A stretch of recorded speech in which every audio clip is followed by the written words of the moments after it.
YGT, le doyen des pasteurs francophones au Royaume-Uni. Une émission qui passe sur la chaîne Olive TV tous les jeudis de 15h à 16h. Vous découvrirez le plan de Dieu sur l'avenir des Africains parce que nous attendons le retour du Seigneur Jésus. Après toutes les souffrances que nous endurons, où est-ce que Dieu veut nous amener? Soyez nombreux et suivez tous les jeudis de 15h à 16h. Merci.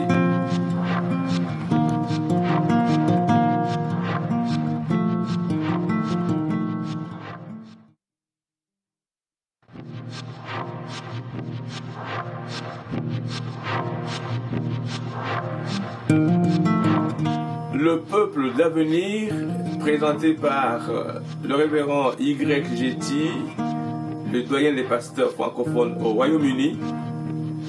Une émission qui passe sur la chaîne Olive TV tous les jeudis de 15h à 16h. Vous découvrirez le plan de Dieu sur l'avenir des Africains parce que nous attendons le retour du Seigneur Jésus.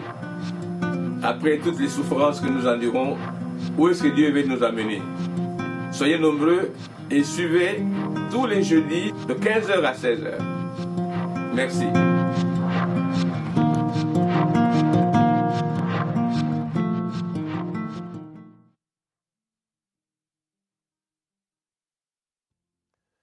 Voilà, nous sommes là, fidèles au rendez-vous. Le peuple d'avenir, Dieu veut encore parler aujourd'hui.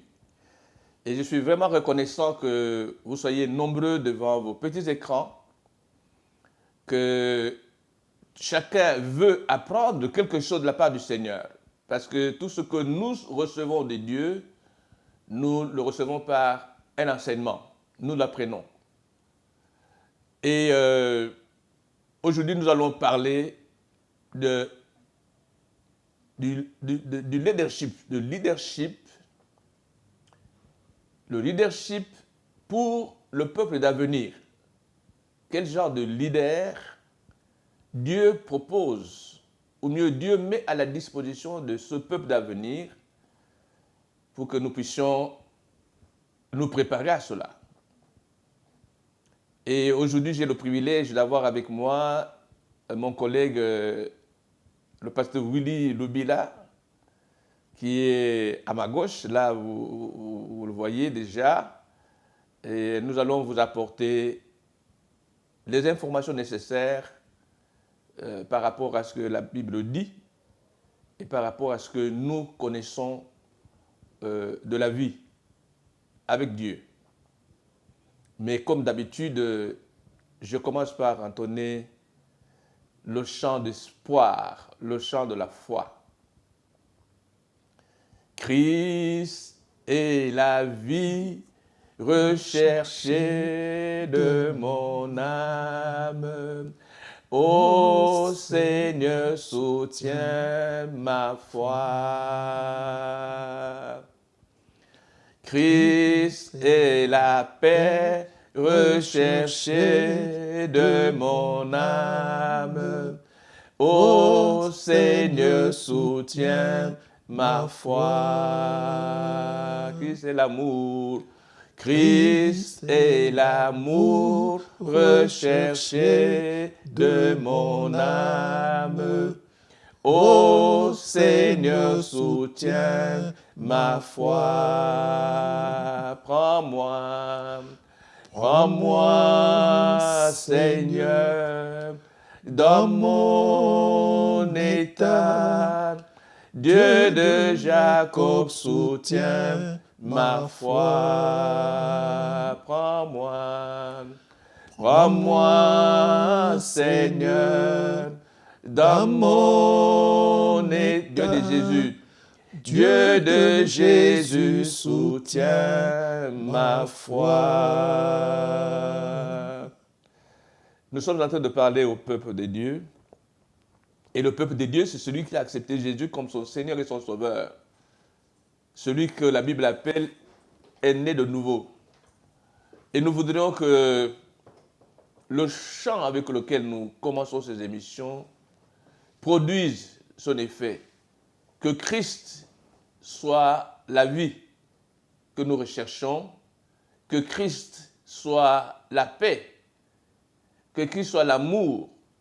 Et vous pouvez ajouter tout ce que vous pensez dans ce contexte-là, que vous aimeriez que Christ fasse pour vous, mais avant toute chose, qu'il soutienne votre foi. Parce que dans les temps difficiles, si vous perdez la foi, vous perdez la paix. Vous perdez la joie, vous perdez l'amour. Parce que c'est la foi qui permet que nous puissions justement être accrochés et demeurer dans le Seigneur. Alors, le peuple d'avenir, nous sommes à la neuvième séance, neuvième émission aujourd'hui.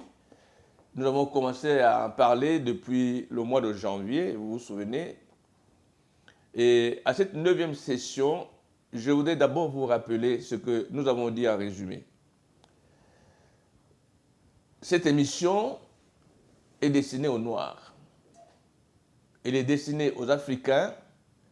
Et nous avons dit qu'elle est destinée particulièrement aux Congolais.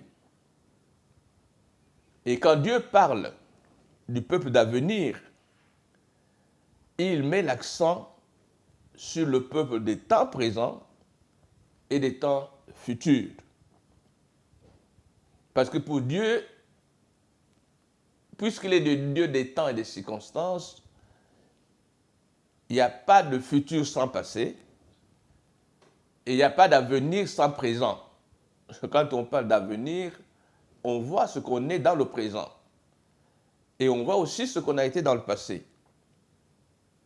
C'est pourquoi, justement, comme je disais, la Bible dit que Dieu est le Dieu des temps et des circonstances.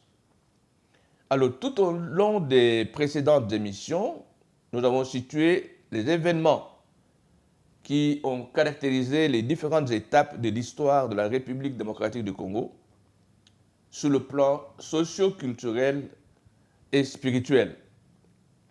Nous avons beaucoup insisté sur la prophétie de Simon Kimbangu, dont nous avons reproduit intégralement le contenu du message à notre possession.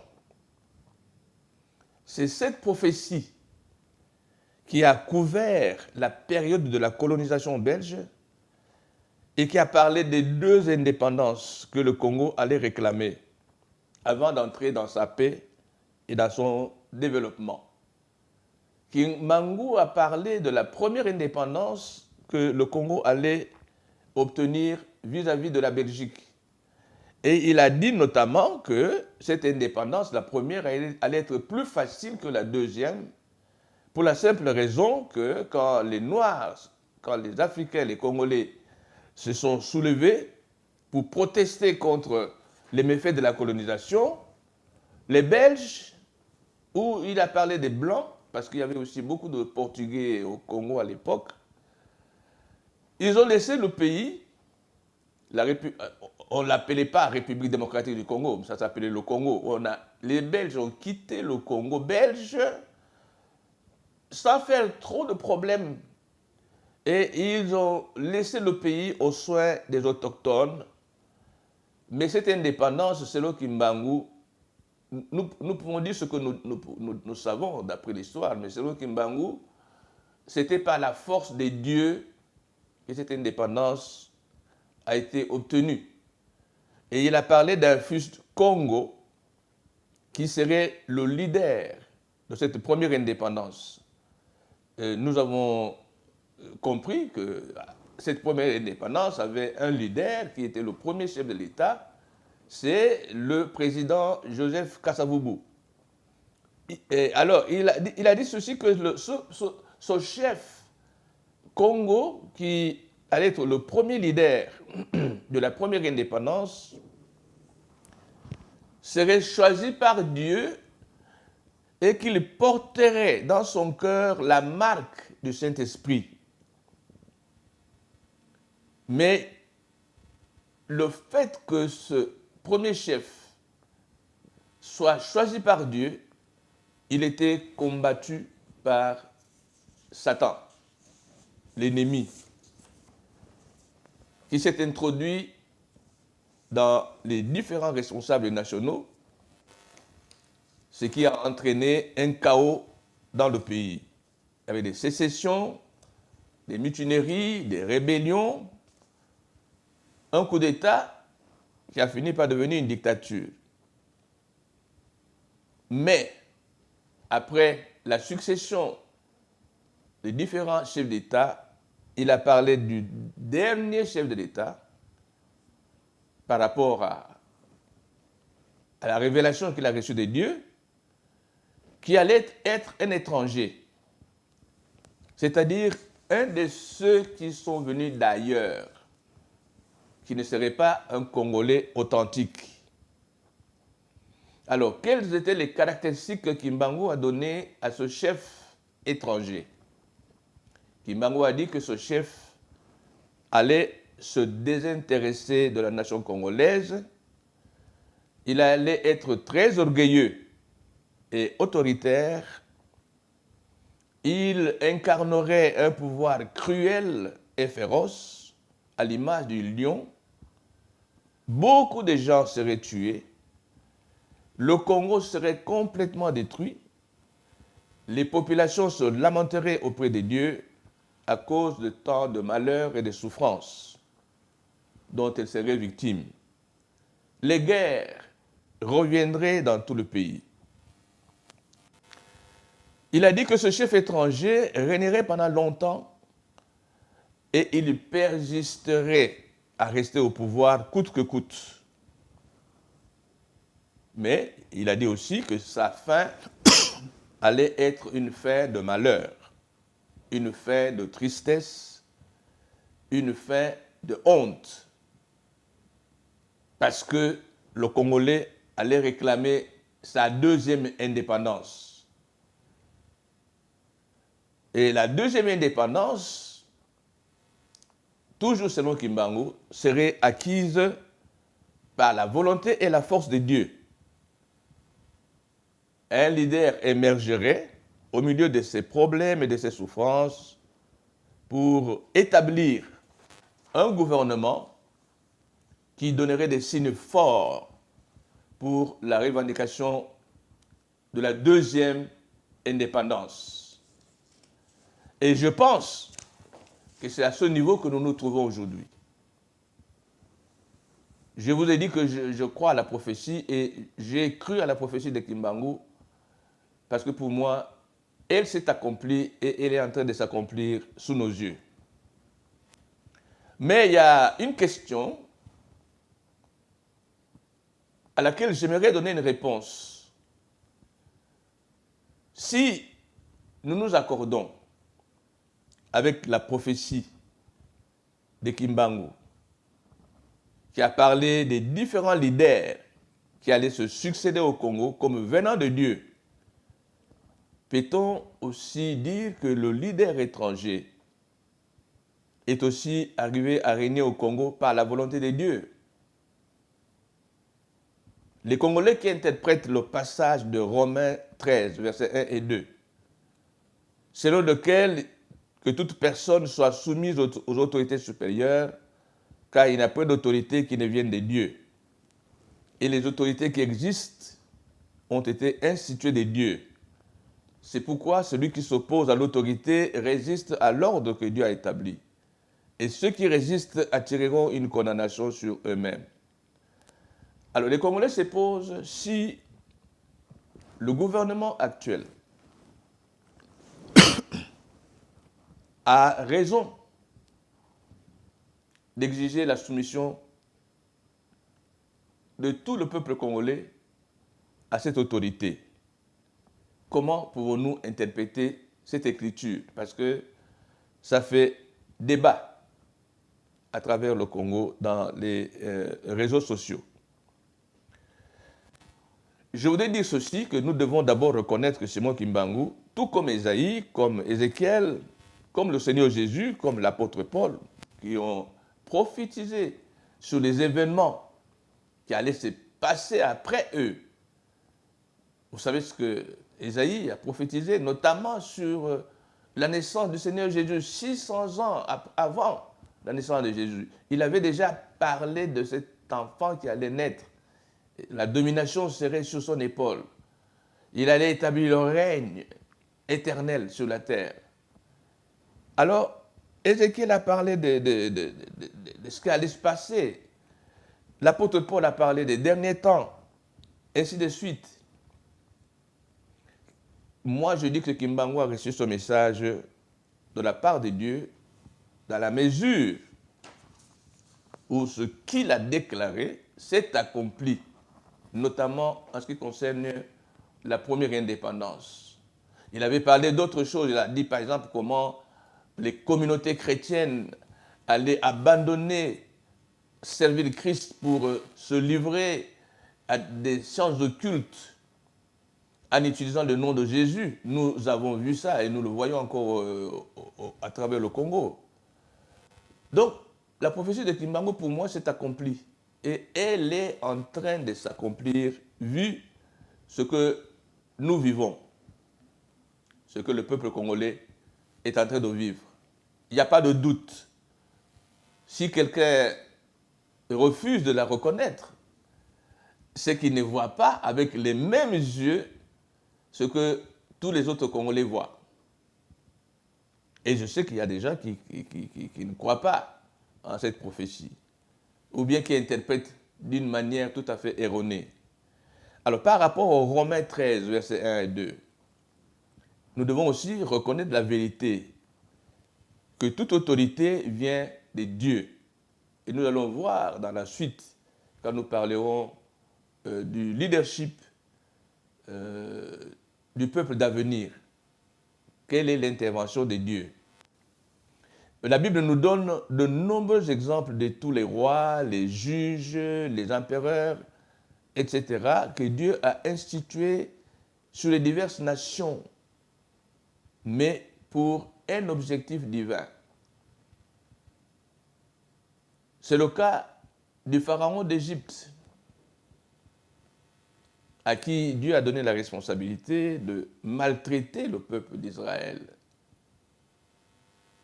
Nous ne nous mettrons peut-être pas d'accord, mais c'était par la volonté de Dieu. C'est Dieu qui l'avait déjà dit à Abraham que sa descendance allait passer plus de 400 ans en exil sous la domination d'un oppresseur puissant. Et cela s'est passé pendant que l'Égypte était la plus grande puissance du monde à cette époque-là. Donc c'est Dieu qui a voulu que ça se passe. Donc moi je me dis que si aujourd'hui l'étranger est au-dessus du Congo, c'est la volonté de Dieu. Mais ce que Dieu dit, c'est que quand il place un homme en position de leadership, il connaît aussi sa fin. Il sait que cette personne, vouloir ou pas, finira par quitter ces fonctions-là. Par démission, par révocation ou par mort. Alors, c'est Dieu qui a permis que l'étranger prenne le pouvoir, mais ce que Dieu a dit, c'est que malgré sa résistance et l'endurcissement de son cœur, il finira par partir ou finira par mourir comme le pharaon d'Égypte du temps de Moïse. Il est mort avec ses cavaliers, avec ses chevaux dans la mer Rouge, englouti. Ou du roi Hérode du temps de l'apôtre Pierre. Voilà un éclaircissement important, bibliquement parlant, selon la révélation et la prophétie de Simon Kimbangu, de comment les choses sont en train d'évoluer au Congo et comment elles vont se terminer. Parce que tout ce qui commence finit par finir. Alors, avec le pasteur Willy, nous allons voir d'abord le peuple d'avenir. Comment lui voit la chose, comment il définit le peuple d'avenir. Et nous allons commencer à pénétrer le plan de Dieu pour le leadership du peuple d'avenir. C'est l'objet de notre émission d'aujourd'hui, parler du leadership du peuple d'avenir. Quel genre de leader Dieu propose-t-il au peuple d'avenir, notamment au peuple congolais? Pasteur Willy, vous pouvez prendre la parole. Merci beaucoup, doyen Pasteur Ti. Merci pour l'invitation. Je suis très honoré. Et j'ai oublié de signaler que c'est votre anniversaire aujourd'hui. Oui. Donc nous vous souhaitons très très bon anniversaire avec tous les téléspectateurs et par la grâce que nous accorde le pasteur Olive Nkosi. Vraiment soyez bénis. Amen. Merci beaucoup. Et salutations à nos bien-aimés qui nous suivent. Amen. Alors, le leadership pour le peuple d'avenir. C'est vraiment passionnant, ce thème. Leadership, peuple d'avenir. Donc nous avons deux paramètres sur lesquels nous voulons réfléchir. D'abord, le peuple d'avenir. Nous devons comprendre, le doyen avait beaucoup parlé déjà depuis le début de cette émission. Il avait beaucoup commenté sur le peuple d'avenir. Et je voudrais aujourd'hui ajouter quelque chose sur ce qu'il avait déjà partagé avec nous. Le peuple d'avenir, nous devons comprendre que le peuple d'avenir dont il est question peut être compris sous deux aspects. Premièrement, le peuple qui est décrit dans Apocalypse chapitre 5. Nous pouvons jeter un coup d'œil rapidement. Apocalypse chapitre 5, à partir du verset 8, qui dit ceci. Quand il eut pris le livre, les 4 êtres vivants et les 24 vieillards se prosternèrent devant l'agneau, tenant chacun une harpe et des coupes d'or remplies de parfums qui sont les prières des saints. Et ils chantaient un cantique nouveau en disant « Tu es digne de prendre les livres et d'en ouvrir le sceau, car tu as été immolé et tu as racheté pour Dieu par ton sang des hommes de toute tribu, de toute langue, de tout peuple et de toute nation. Tu as fait d'eux un royaume et des sacrificateurs pour notre Dieu, et ils régneront sur la terre. » D'abord, cet aspect d'un peuple d'avenir racheté par le sang précieux de Jésus-Christ. Et ce peuple d'avenir est établi dans l'Église universelle et aussi dans les églises locales. Nous retrouvons dans l'Église universelle ce peuple d'avenir racheté par le précieux sang de Jésus-Christ. L'autre aspect du peuple d'avenir, c'est ce peuple d'avenir qui est planté ou placé dans une portion des terres, c'est-à-dire dans un pays ou dans une nation. Selon 1 Pierre, chapitre 2, à partir du verset 9, que vous, au contraire, vous êtes une race élue, un sacerdoce royal, une nation sainte, un peuple acquis, afin que vous annonciez les vertus de celui qui vous a appelé des ténèbres à son admirable lumière. Donc, de part et d'autre, nous avons le peuple d'avenir. Mais ici, Pierre nous montre bien la mission, la tâche, l'appel de ce peuple d'avenir. ce peuple d'avenir est appelé à annoncer les vertus de celui qui lui a appelé des ténèbres à son admirable lumière. Donc, ce peuple d'avenir a une mission, a une tâche, a une responsabilité spirituelle. Donc, si nous considérons les nations, nous dirons que le peuple d'avenir de chaque nation doit comprendre qu'il a une mission, qu'il a une responsabilité, qu'il a une tâche spirituelle.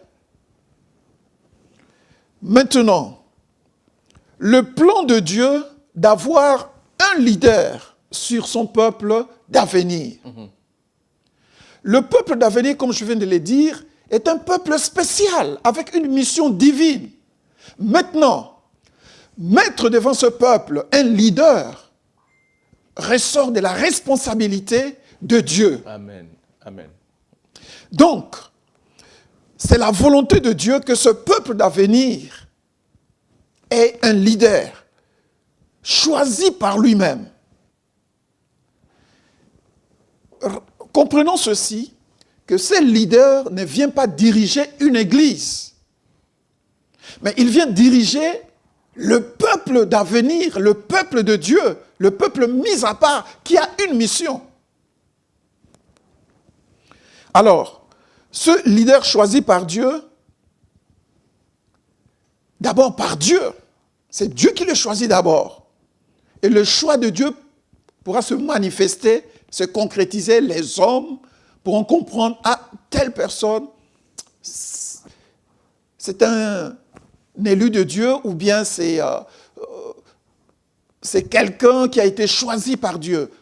Ça va se confirmer avec le fil du temps. Je crois que c'était un peu ça que Kimbangu avait parlé du premier président de la République du Congo. Effectivement. Il a dit que c'était un homme qui a été choisi par Dieu, qui avait un cœur du Saint-Esprit. Il avait un grand amour pour la nation.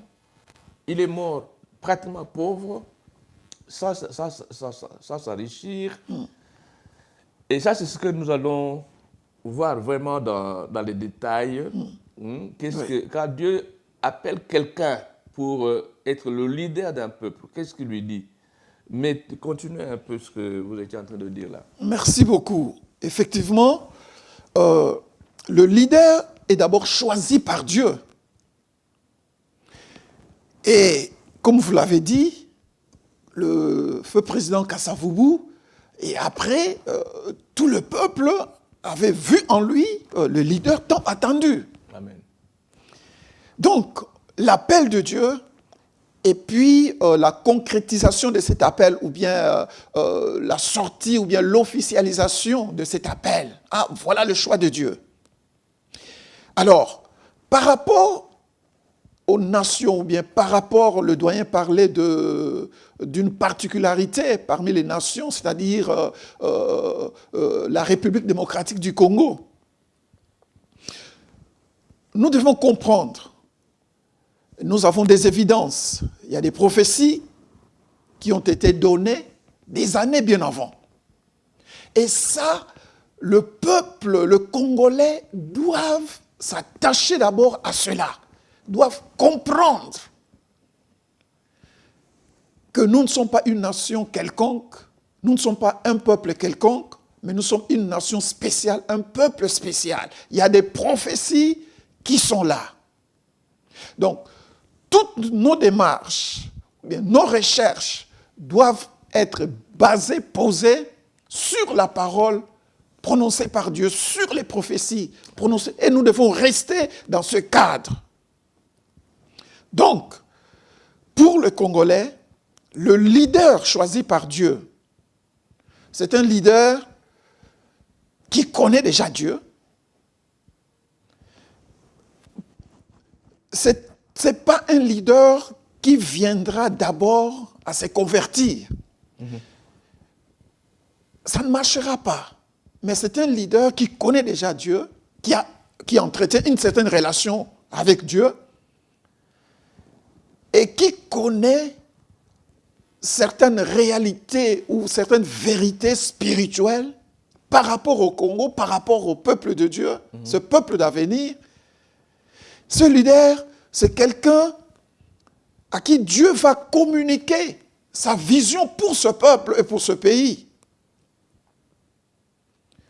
Ce leader, c'est quelqu'un qui saura amener le peuple d'avenir vers sa destinée. Amen. Je crois, Pasteur Willy, c'est là où nous retrouvons, parce qu'il faut qu'on reste dans la Bible pour que ce soit vraiment la parole de Dieu, Oui. où nous retrouvons le destin du peuple d'Israël avec tous ceux qui l'ont conduit, tous ceux qui ont eu la responsabilité de diriger les enfants d'Israël, que ce soit Abraham, mais nous parlons surtout de Moïse, parce qu'à l'époque d'Abraham, il n'y avait pas d'enfants d'Israël. Les enfants d'Israël sont nés, disons, Israël s'est sorti de Jacob, le fils d'Isaac, et Isaac était le fils d'Abraham. Donc, Abraham n'avait pas les enfants d'Israël. Mais quand nous parlons des enfants d'Israël, c'est à partir de Moïse que Dieu a mis un leader. Est-ce que nous pouvons lire ce que Moïse a dit aux enfants d'Israël dans Deutéronome, chapitre 17, versets 14 à 20, parce qu'il y a beaucoup d'enseignements dans ces versets-là qui peuvent nous montrer quelles sont les caractéristiques du leader du peuple d'avenir.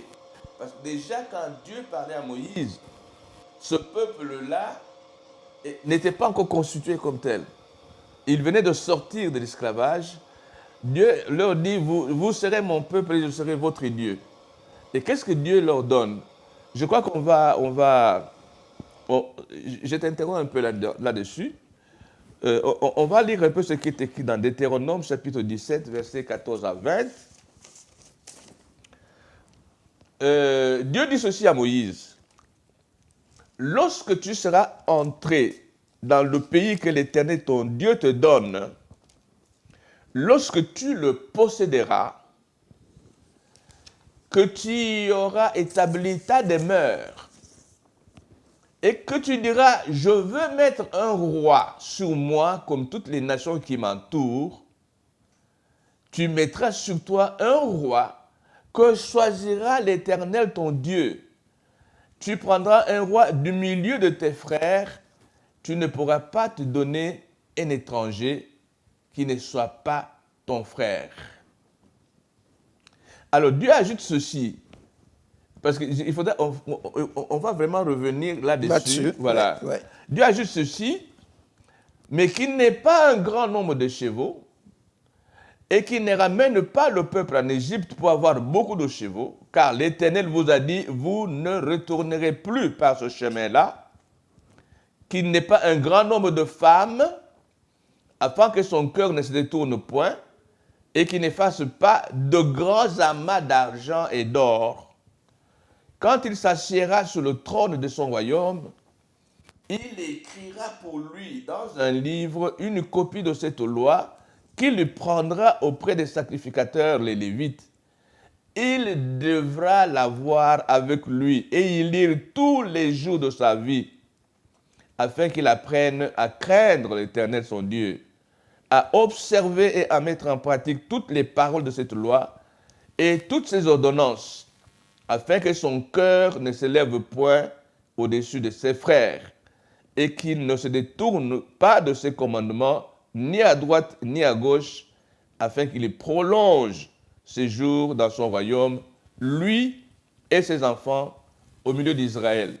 Vraiment, ce texte-là est tellement riche que nous pouvons passer toute une séance à l'analyser. Oui. Mais si tu peux revenir dessus, Oui. voilà, pour qu'on examine, on comprenne les grands points le premier choix que Dieu donne. Oui. Merci beaucoup. Ce texte est vraiment très intéressant. Le choix d'un chef ou d'un leader, selon Dieu. D'abord, je voudrais relever ici deux facteurs dans le choix d'un leader selon Dieu. Le premier facteur, c'est d'abord les critères de Dieu. Les critères de Dieu sont contraires à ceux de l'homme. Amen. Et dans 1 Corinthiens, chapitre 1er, à partir du verset 26 à 29, il nous est dit que de considérer, parlant des disciples, l'apôtre Paul dit, considérez parmi vous ceux qui ont été appelés. Il n'y a ni sage, ni grand, ni intelligent. Et Dieu a choisi des choses faibles pour confondre les forts. Amen. Donc le choix de Dieu est contraire au choix de l'homme ou des hommes. Les hommes se basent sur ce qui frappe. Les diplômes, l'éloquence et beaucoup d'autres facteurs. Mais ce n'est pas le cas pour Dieu. Dieu choisit des faibles pour confondre ceux qui se disent sages. Amen. Les faibles pour confondre ceux qui se disent forts. Alors donc les critères, premièrement donc les critères de Dieu contraires à ceux de l'homme. Et puis le deuxième facteur, c'est la procédure de Dieu pour le choix de son leader. Dans la procédure de Dieu, il y a d'abord, comme nous avons parlé de Moïse. Moïse, un leader du peuple d'avenir, choisi par Dieu. Comment Dieu avait choisi Moïse? D'abord en privé. Nous connaissons l'histoire, Exode chapitre 3 et chapitre 4. Il y a d'abord un choix ou un appel en privé. Dieu appelle son leader en privé. Donc, le leader va découvrir Dieu, ou peut-être il a déjà découvert Dieu, et va passer par une expérience où il va recevoir une mission. Et nous voyons Moïse qui reçoit l'appel, qui reçoit la mission et qui sort de son entretien avec Dieu, avec l'onction, avec l'autorité divine, avec, on dirait, l'upemba. Et Moïse s'en va vers le peuple. Donc, à cet aspect-là, il y a un acte souverain de Dieu. Il appelle souverainement, c'est lui qui l'a choisi et en privé. Parce qu'il faut qu'ils se mettent d'accord. C'est ça. Et il faut que l'appelé comprenne qui l'appelle, à quoi est-ce qu'il est appelé, quelle est la mission, qu'est-ce que Dieu lui dit. Donc il reçoit tout cela et puis il s'en va. Donc d'abord en privé.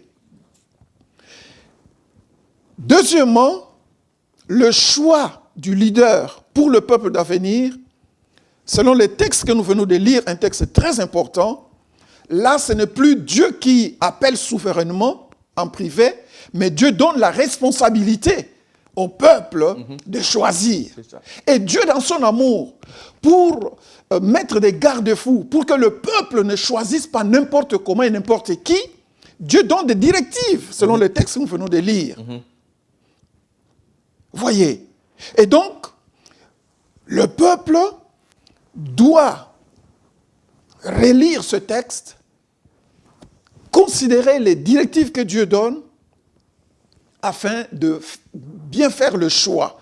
Nous pouvons parler ici des élections, c'est-à-dire quand il y a élection, le peuple doit considérer ce texte afin de choisir le leader selon la volonté de Dieu. En mettant ce texte en pratique, le peuple arrivera à discerner le leader que Dieu a appointé. Je crois qu'ici, Pasteur Willy, nous allons relever la parole de Dieu qui dit « Tu mettras sur toi un roi que choisira l'Éternel ton Dieu.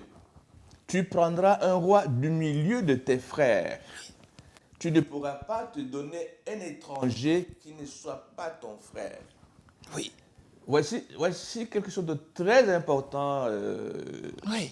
Congolais et Congolaises, que nous devons retenir, parce que Dieu n'aime pas le feu étranger dans sa maison. Et quand nous mélangeons pour des sentiments, ou pour la corruption, pour l'argent, les intérêts de Dieu et les intérêts humains, nous mettons tout en moule. Vraiment. Oui, pasteur, pardon. Voyez, selon les prophéties que vous nous avez rappelées ici, le premier président, le second, le troisième, etc., les choses sont passées comme nous le savons. Maintenant, nous sommes arrivés au moment où le peuple qui va choisir très prochainement, puisque les élections sont annoncées, hein, donc le peuple d'avenir qui va choisir bientôt doit comprendre que l'heure est venue où ce peuple d'avenir doit lire ce texte, Exactement. se conformer à ce texte et faire le choix. Avant, ce n'était pas possible, ce n'était pas encore le temps, parce qu'il fallait que les prophéties s'accomplissent jusqu'à l'actuel président. Exactement. C'est maintenant que le peuple d'avenir doit saisir cette opportunité pour revenir à la Bible, voir les critères que Dieu lui a donnés, que Dieu nous a donnés, pour ne pas faire des erreurs dans le choix. Exactement. Donc c'est l'heure de s'attacher ou de se conformer à ces textes de Deutéronome. Donc, par les élections, et même lorsqu'il était question de choisir des diacres dans l'Église primitive, Ouais. oui, la responsabilité était donnée aux membres de l'Église primitive. Les apôtres ont dit, écoutez, nous allons nous atteler à la parole de Dieu, à la prière, mais pour les autres tâches, choisissez-vous. Et les apôtres avaient donné des directives. C'est bien valable pour une église, mais c'est aussi valable pour une communauté et pour une nation, un pays. Voilà. Donc, je disais que dans la procédure de Dieu, il y a le choix souverain de Dieu, et puis il y a le choix du peuple, la responsabilité du peuple. C'est ça. Et là, le peuple, pour l'heure, le peuple doit saisir l'opportunité pour se conformer à la parole de Dieu afin de faire son choix. Voilà, je crois que c'est là où nous revenons de nouveau à Moïse, quand nous voyons, parce que Moïse c'est un facteur très important dans la désignation du leadership. C'est à lui que les premières instructions ont été données. Quand nous lisons Exode chapitre 18, versets 19 à 23, c'est Jéthro, le beau-père de Moïse, qui va donner des conseils à Moïse et lui dit ceci: maintenant écoute ma voix, je vais te donner un conseil, et que Dieu soit avec toi. Sois l'interprète du peuple auprès de Dieu et porte des affaires devant Dieu. Enseigne-leur les ordonnances et les lois et faites-leur connaître le chemin qu'ils doivent suivre et ce qu'ils doivent faire. Choisis, toi Moïse, parmi tout le peuple, des hommes capables, craignant Dieu, des hommes intègres, ennemis de la cupidité, établis-les sur eux comme chefs de 1000, comme chefs de 100, comme chefs de 50 et chefs de 10. Qu'ils jugent le peuple en tout temps, qu'ils portent devant toi toutes les affaires importantes et qu'ils prononcent eux-mêmes sur les petites causes. Allège ta charge et qu'ils le portent avec toi. Si tu fais cela et que Dieu te donne tes ordres, tu pourras y suffire. Et tout ce peuple parviendra heureusement à la destination. Et ça, on peut appliquer ça sur les diacres, sur... Mais c'est valable dans toutes les cellules de la société. Exactement. C'est valable dans toutes les les cellules. parlementaires, les gouverneurs des provinces, oui. Les responsables de... Absolument, Ils absolument. doivent être des hommes choisis par Dieu, mais selon... Voilà, continue. Oui. Et ce qui est intéressant ici, c'est que Moïse, le leader choisi par Dieu, et Jéthro lui donne des conseils. Jéthro dit, écoute, choisis des hommes que tu vas associer à tes responsabilités. Et des hommes qui ont compris la vision du leader de Amen. Moïse. Amen. Ils ont compris la vision de Moïse. Donc, ils pouvaient travailler ensemble. Amen. Donc, si on rabat ceci sur la République démocratique du Congo, notre pays, le leader qui vient choisira d'autres leaders qui travailleront avec lui. Il va les associer avec lui. Mais ces leaders comprendront d'abord la vision, la mission. Parce que Deux personnes ne peuvent pas marcher ensemble s'ils ne se mettent pas d'accord. Amen. Donc, comme Moïse, la tâche est immense. Donc, ce leader du peuple d'avenir va associer avec lui des responsables, des hommes qui vont travailler avec lui, des femmes qui vont travailler avec lui dans cette mission. Mais il faut dire qu'ils doivent être des hommes capables. Capables. On ne peut pas prendre n'importe qui, Non. Lui confier des responsabilités, Non. parce qu'on est liés, on est parents, on est ceci. Non. Ils doivent être des hommes capables. C'est pourquoi Monseigneur Monsengo a parlé des médiocres. C'est des gens qui ne sont pas capables. Et puis, des gens qui craignent Dieu. Vous savez, doyen, quelquefois, on peut ne pas donner le maximum de ses potentialités. On peut ne pas pouvoir aboutir à quelque chose, tout simplement parce qu'on n'est pas dans la logique de Dieu. Amen. Or, notre pays, la RDC, n'est pas un pays quelconque, comme je le disais. Voilà. On peut venir avec des bonnes intentions, mais si on est en dehors de la logique de Dieu, eh bien, tout ce qu'on fera se butera à quelque chose et il n'y aura pas de réussite. On ne va pas on ne va pas aboutir à quelque chose de concret. Donc, pour le Congo, il faut d'abord le peuple d'avenir, le peuple congolais doit absolument comprendre qu'il est appelé à marcher non pas comme les autres peuples, mais à marcher selon le peuple d'avenir, selon les principes de Dieu. Amen. Doit comprendre qu'il a une mission et doit comprendre que le leader choisi par Dieu va l'aider à entrer et à commencer sa mission. Amen. Voyez, Des hommes intègres, des hommes intègres. des hommes ennemis de la cupidité, Exactement. et ce sont ceux-là qu'il faut établir comme chefs. Absolument. Absolument. Il faut qu'ils aient la crainte de Dieu. Il faut qu'ils soient serviteurs de Dieu, enfants de Dieu, ayant la crainte de Dieu. C'est vrai qu'il y a des personnes qui ne croient pas en Dieu, mais qui manifestent, qui ont une moralité irréprochable, hein, qui ont des valeurs sociales, morales, acceptables. Bon, mais avec le cours des événements, Dieu saura comment mettre tout un chacun dans cette mission, parce que la tâche est immense. Mais une chose est certaine, comme nous lisons dans 1 Timothée 3, hein, les qualifications de comment les leaders peuvent être qualifiés. Les évêques, les diacres, tout ça. Oui. Les diaconesses. Donc, irréprochable, ayant un bon témoignage, rempli du Saint-Esprit, ayant l'amour du prochain, etc., etc. Donc, par rapport à cela, doyen, les leaders doivent entrer dans la logique de Dieu.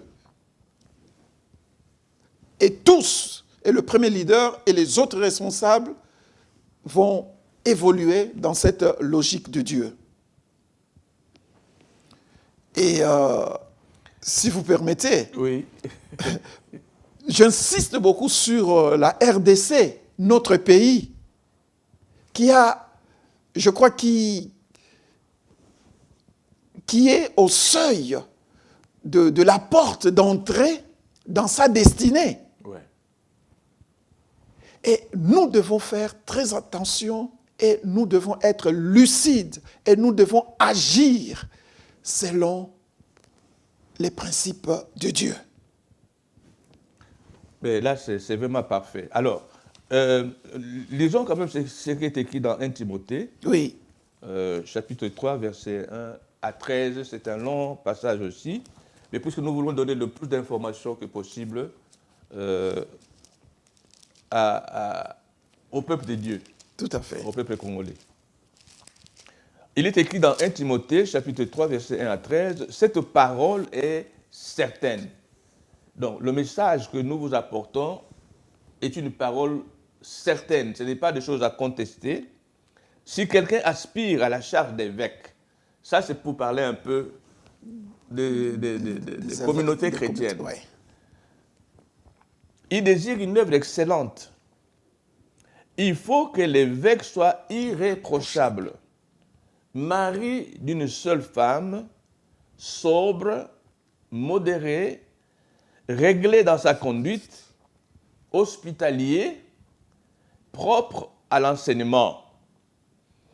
Il faut qu'il ne soit ni adonné au vin, ni violent, mais indulgent, pacifique, désintéressé. Il faut qu'il dirige bien sa propre maison et qu'il tienne ses enfants dans la soumission et dans une parfaite honnêteté. Car si quelqu'un ne sait pas diriger sa propre maison, comment prendra-t-il soin de l'Église de Dieu?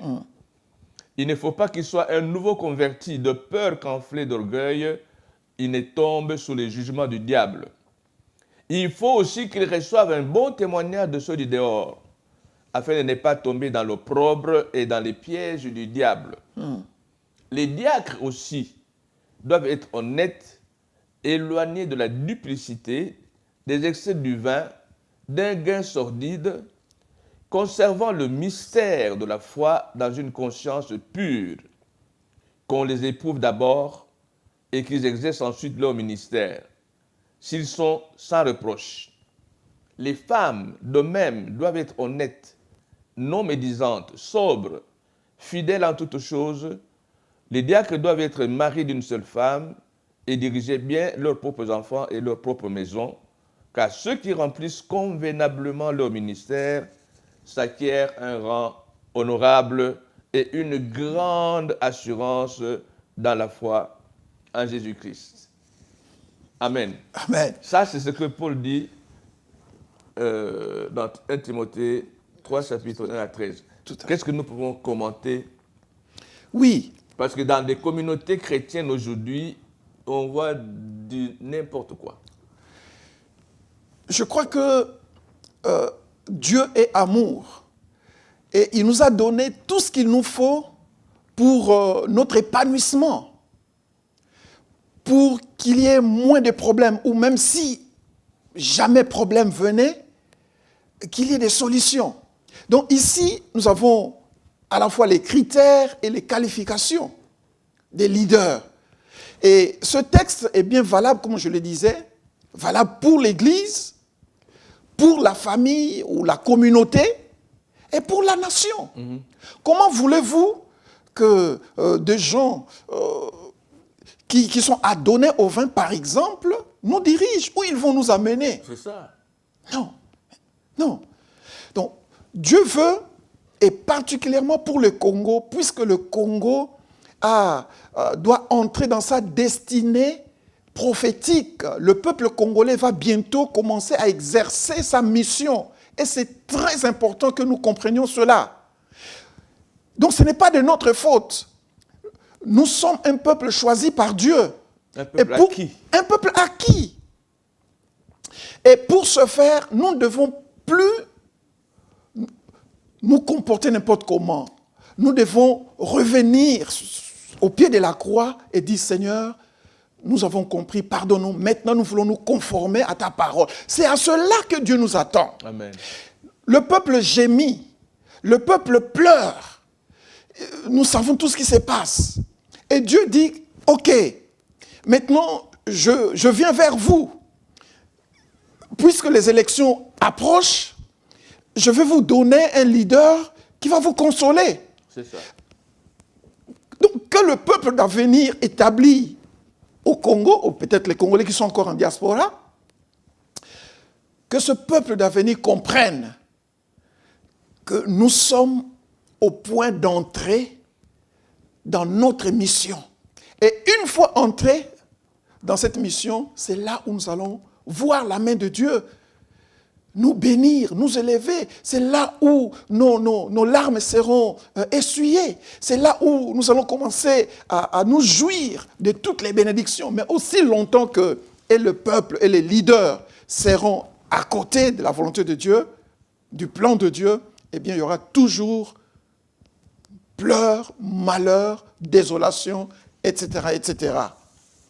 Donc, à l'approche des élections, moi j'encourage les électeurs de considérer les prophéties de Dieu, de considérer la parole de Dieu et de se préparer et de demander déjà à Dieu de nous ouvrir les yeux pour discerner ces leaders. Et je voudrais dire que le problème des communautés chrétiennes aujourd'hui au Congo, c'est que tout le monde n'a pas été appelé par Dieu. Il y a des gens qui le sont devenus par eux-mêmes ou par la pression des autres qui ont estimé que tel ou tel peut devenir notre pasteur, et le pasteur devient bishop, et le bishop devient archibishop, ainsi de suite, sans être appelé par Dieu. Il s'autoproclame. Et quand on est autoproclamé, on n'entendra pas Dieu vous parler, alors on va aller chercher des ajoutes en dehors de la parole de Dieu pour compléter le ministère. Et on a vu tout ce qu'on a vu. Mais Dieu a établi des critères, notamment être évêque, être diacre, être la femme d'un évêque. Il faut suivre ces principes-là. absolument. Là, nous sommes en train d'avancer vers la fin. Tu avais parlé de Apocalypse 5, au verset 10, où la Bible a dit « Tu as fait d'eux un royaume et des sacrificateurs pour notre Dieu. Et ils régneront sur la terre. » Qu'est-ce qu'on peut dire là-dessus pour que nous puissions aller vers la conclusion de l'émission d'aujourd'hui? Oui. Il y a, selon ce texte d'Apocalypse, il y a des sacrificateurs, disons, les enfants de Dieu sous la nouvelle alliance, les chrétiens nés de nouveau, sont des sacrificateurs. Nous sommes tous des sacrificateurs de Dieu. Amen. Dans cette nouvelle alliance. Maintenant, pour le cas du Congo, il y a des sacrificateurs pour la nation congolaise. Ces sacrificateurs auront une mission universelle. Selon les prophéties, les Congolais vont sortir du pays, aller prêcher l'évangile. Et des hommes et des femmes, des étrangers viendront écouter la parole de Dieu au Congo.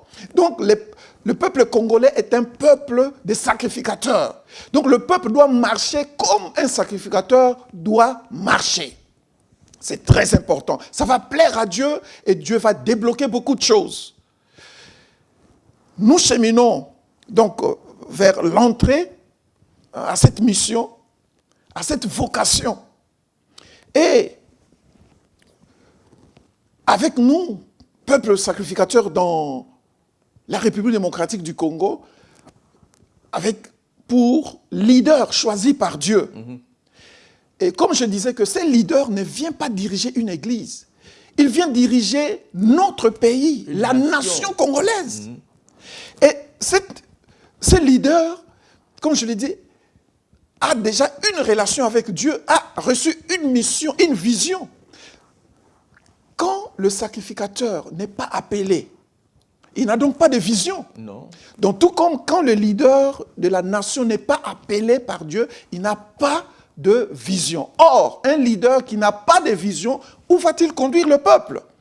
Le leader qui vient doit avoir une vision spirituelle, bien sûr, mais une vision politique, une vision sociale, une vision économique calquée sur les principes bibliques. Amen. Mais je crois qu'on va avancer vers la fin. Dis le dernier mot que tu penses pouvoir rester dans l'esprit du peuple qui nous suit, qu'ils comprennent en résumé qu'est-ce que Dieu attend du leadership pour le peuple d'avenir. Voilà. Brièvement. Brièvement, le peuple d'avenir, le peuple congolais en particulier, je me répète, nous devons entrer dans la logique de Dieu. Marcher, c'est comporter comme des sacrificateurs, comprenant notre mission. les leaders, c'est un leader choisi par Dieu, qui a la vision de Dieu, qui sait où il va amener le peuple.